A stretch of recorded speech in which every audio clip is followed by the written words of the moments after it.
Hi, my name is Nola and I'm lucky enough to live in the Dings.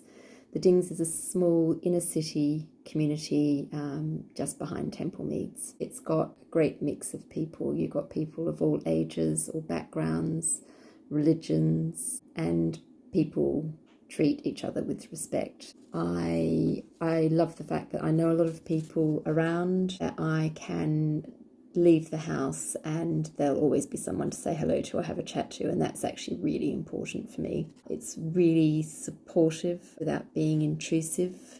I love the fact that we've got green space and there's place for kids to play. There's some wild areas. I can go and pick blackberries for my breakfast. It's 20 minutes walk into town, but then when you come back here, you're back in a really quiet and supportive space. I love the fact that I've got a 3-year-old friend and I've got an 83-year-old friend. We're close to the river and the canal and the freedom of the wildness that gives. The kids play in the street, and that really brings a sense of life to the area. And we also have great relationships with our local businesses, and we have a really strong and mutually supportive relationship with most of our local businesses. Really then got to thinking about what creates a community, and I think it's about having spaces where you can meet and connect with each other. With this being a home zone, the pavements and the roads even are places that you can wander relatively freely.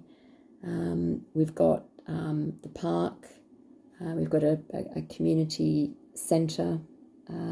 There's a basketball court for the older kids, there's a playground for the younger kids, there's the pub, the fabulous Barney Mow, and also a Facebook page, an active Facebook page.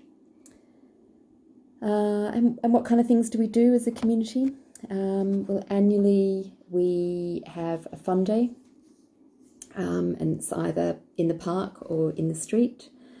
With activities planned, we have a raffle and local businesses donate all of the prizes that we raffle off, and they also sponsor a bouncy castle for the kids. So we really couldn't have the Dings Fun Day without all of our really quite fabulous local businesses. There's a real sense of a pride and empowerment and ownership that people feel in the Dings.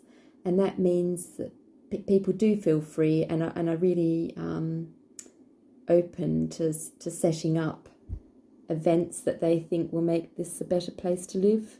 And some examples of those in recent times, we have a Christmas Advent window every year, where a different house will light up a window each night. So by the time you get to Christmas Eve, we have 24 windows that we can wander around and have a look at. There's someone has set up community gardening. We do that once a month. There's one of the residents who goes over to the train station every morning and collects metros and delivers those to the door of the older residents.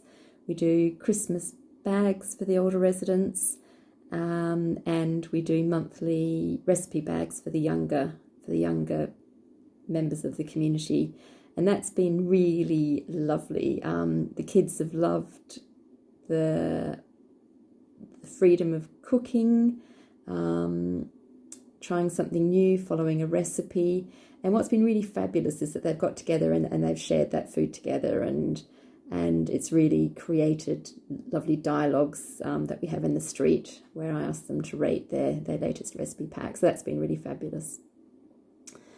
And why is community important? But I think that what community does is that it really does create a sense of belonging.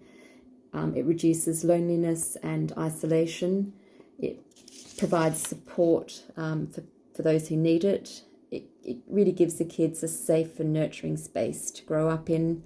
It minimises the need for policing, and it provides a role model for kids and opens up opportunities and experiences that they probably otherwise wouldn't have. So for all of those reasons, I feel very, very lucky to be living in the Dings.